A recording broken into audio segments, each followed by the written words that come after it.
कर देने जो भी मंगा मैनू सरकार अता कर देने हर इज्जतां दा सदा ओना दे गल विच रहना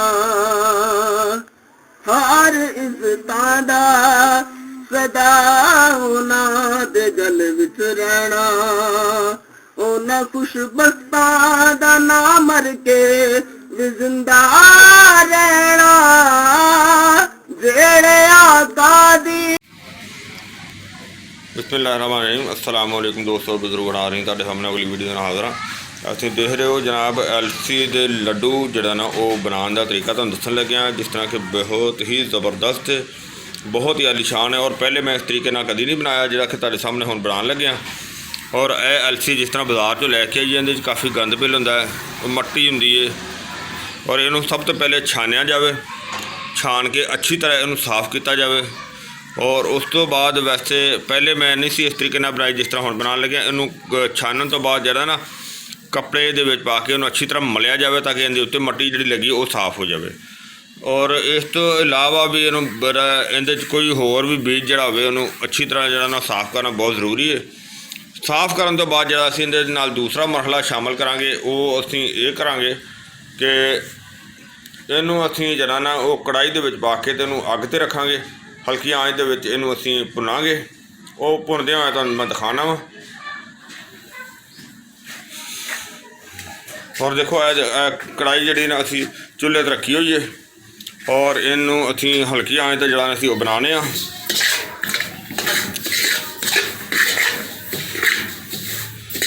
हल्की आंच ते बल रही है।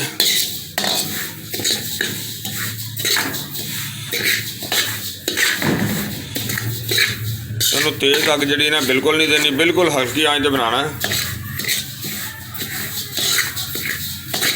ताकि हल्की आंच से अच्छी तरह पकावांगे, ताकि अच्छी आंच दे पका के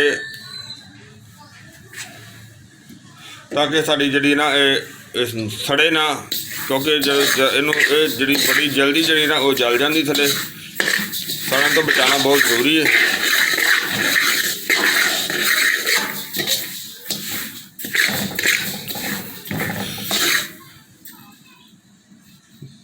देखो चल बन रही है, हल्की आंच तो बेहतरीन और ज़बरदस्त हुई है। और देखो यह साफ़ की हुई है और जो साफ़ की हुई तो उनका कितना फ़र्क है, बहुत फ़र्क है।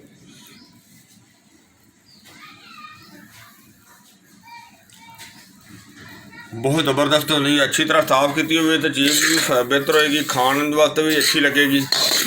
और इहदे जी जी चीज़ शामिल करांगे वो तुहानूं दिखाते जावांगे, नाल नाल इहदा अच्छा या बेहतरीन कवाम बनावांगे।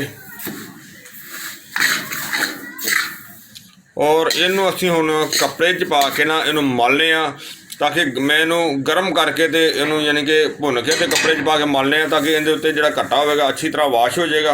वो तुहानूं दिखाने दोबारा। इनू जिहड़ा ना कपड़े दे विच पाया सी ते ओह जनाब LC जी ना गर्म की हुई जी कपड़े पा के अच्छी तरह मलिया। और ये अल्हम्दुलिल्लाह जो ना वो मलन के नाल बेहतर और ज़्यादा बेहतर तो साफ़ हो गई होगी इंशाअल्लाह। मैं तुहानूं दिखाना वा। और देखो जो तुहाडे सामने बिस्मिल्लाहिर्रहमानिर्रहीम हल्का हल्का देखो कपड़े के नाल भी लग्या तो मजीद जराना बहुत ही बेहतर तो ज़बरदस्त हो गई, बहुत आला। देखो कितनी ज़बरदस्त साफ़ हो गई है। और इहदा हुण असीं जो ना वो पाउडर बनावांगे।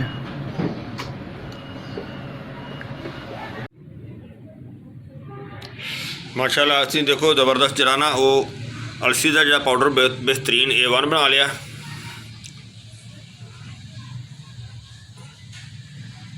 और इनके तो अलावा बाकी जोड़े ड्राई फ्रूट ने जिंदे विच छुहारे, अंजीर और अपने बादाम दी गिरियां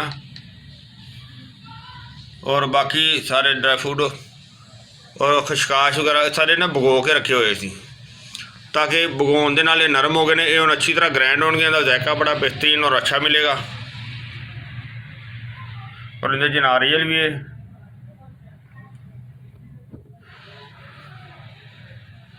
और इहदे तो इलावा जिहड़ा ना वो देखो जिहड़ा ना असीं गुड़ की चाह जिहड़ी ना चुल्हे ते रख दित्ती है।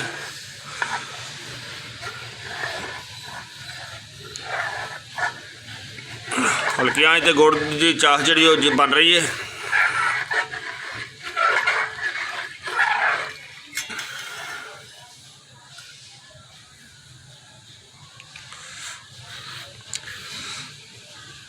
और सारिया चीज़ां माशाल्लाह बेहतरीन ज़बरदस्त साफ़ सुथरियाँ ने। और जिस तरह सारी तैयारी करने तुहानूं दिखाते जावांगे, वीडियो नाल शेयर करते जाओ। और ये सर्दी का बड़ा बेहतरीन ज़बरदस्त तोहफा है। वैसे भी मौसम बारिश का बनया हुआ है तो ये जनाब बहुत ही मज़े दियाँ और सर्दी दे विच बना के इस्तेमाल करनियां चाहिए ने। और इनू हर उम्र दे विच इस्तेमाल किया जा सकता है।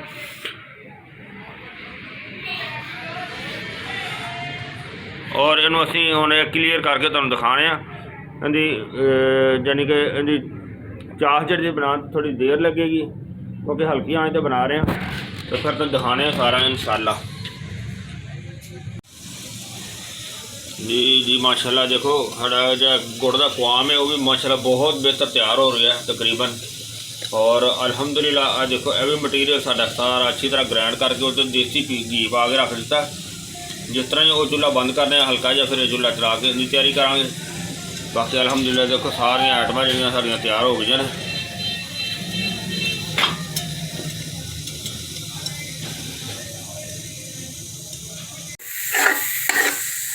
माशाल्लाह देखो काफ़ी हद तक जो असीं काफ़ी देर तो भुन रहे थे देसी घी शामिल करके ना, तो काफ़ी देर तो इहदे जानी कि पक रहा सी हल्की आंच दे। और इस दे विच नाल असीं होर तेल शामिल किए ने, सफ़ेद तेल।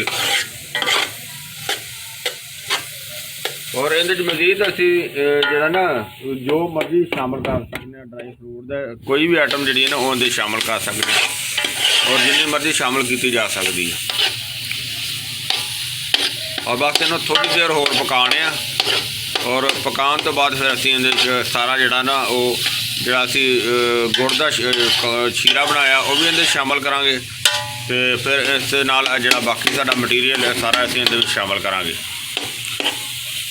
और सारा मुकम्मल करके फिर तुहानूं दिखाने इंशाअल्लाह। जी माशाल्लाह माशाल्लाह देखो अलसी के लड्डू जो ना बिल्कुल रेडी हो गए ने, तैयार हो गए ने।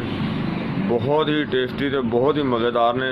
और वैसे भी खान के हक भी ये बहुत ही अच्छे ने। यानी कि इनू सर्दी के मौसम के लाजमी इस्तेमाल करना चाहिए है। और इनकी तारीफ जी वो इन्नी ज़्यादा मैं पढ़ी है, बहुत ही अच्छी तो बहुत ही ज़बरदस्त बड़ी आला किस्म की है कि जी इनू मतलब है कि जवान बंदा भी इस्तेमाल कर सकता है, बुढ़ा बंदा भी इस्तेमाल कर सकता है, लेडीज़ भी इस्तेमाल कर सकते हैं और बच्चे भी इस्तेमाल कर सकते हैं।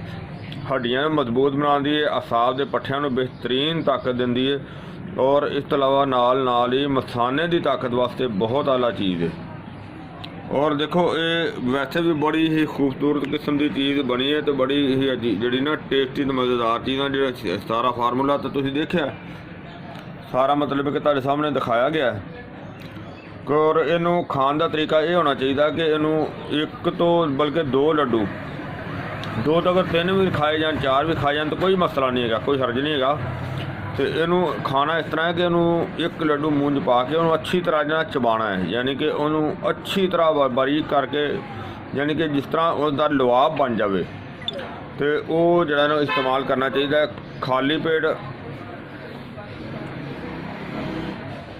खाली पेट इनू इस्तेमाल कर लिया जाए तो फिर भी ठीक है। अगर इनू खाने तो 2 घंटे बाद इस्तेमाल कर लिया जाए तो फिर भी ठीक है। या फिर रात को सौन लगे इस्तेमाल किया जाए तो बहुत ही सुंदर है।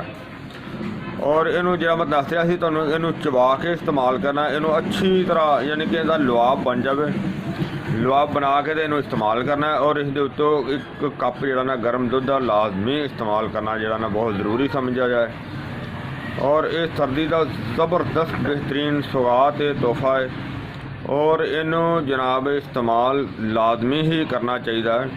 ਅਗਰ ਬੰਦਾ ਇਹਨੂੰ ਇਸਤੇਮਾਲ ਕਰਦਾ ਰਹੇ ਔਰ ਇੱਕ ਤਾਂ ਇਹ ਆ ਕਿ ਉਸ ਦੀ ਤਾਕਤ ਬੜੀ ਬਿਹਤਰੀਨ ਬਰਕਰਾਰ ਰਹੇਗੀ। ਦੂਸਰਾ ਇਹ ਵੇ ਕਿ ਇਸ ਦੇ ਨਾਲ ਜਿਹੜਾ ਨਾ ਕਿ ਕਮਜ਼ੋਰੀ ਨਹੀਂ ਹੋਏਗੀ, ਨਾ ਹੀ ਮਸਾਨੇ ਦੀ ਹੋਏਗੀ ਔਰ ਨਾ ਹੀ ਅਸਾਬ ਦੀ ਹੋਏਗੀ। ਇੰਨੀ ਬਿਹਤਰੀਨ ਚੀਜ਼ ਹੈਗੀ ਆ। ਔਰ ਇਸ ਨੂੰ ਦੂਸਰੇ ਨੰਬਰ 'ਤੇ ਇਹ ਵੇ ਕਿ ਇਹਨੂੰ ਅਗਰ ਯੋਗੇ ਵਾਲੇ ਦੋਸਤ ਵੀ ਇਸਤੇਮਾਲ ਕਰਨ ਉਹਨਾਂ ਵਾਸਤੇ ਵੀ ਬਹੁਤ ਹੀ ਆਲਾ ਹੈ। ਔਰ ਕੋਈ ਵੀ ਬੰਦਾ ਗੇਮ ਕਰਨ ਵਾਲਾ ਅਗਰ ਇਹਨੂੰ ਇਸਤੇਮਾਲ ਕਰੇ ਤਾਂ ਬਹੁਤ ਜ਼ਬਰਦਸਤ ਚੀਜ਼ ਹੈ ਉਹਦੇ ਵਾਸਤੇ। मैं उम्मीद करना मेरे दोस्तों भरावां नूं ये वीडियो अच्छी लगी होगी। इनू तुसीं लाइक करियो, शेयर करियो, शेयर लाजमी करियो ताकि कोई भी दोस्त इनू बना के नाल इस्तेमाल करेगा।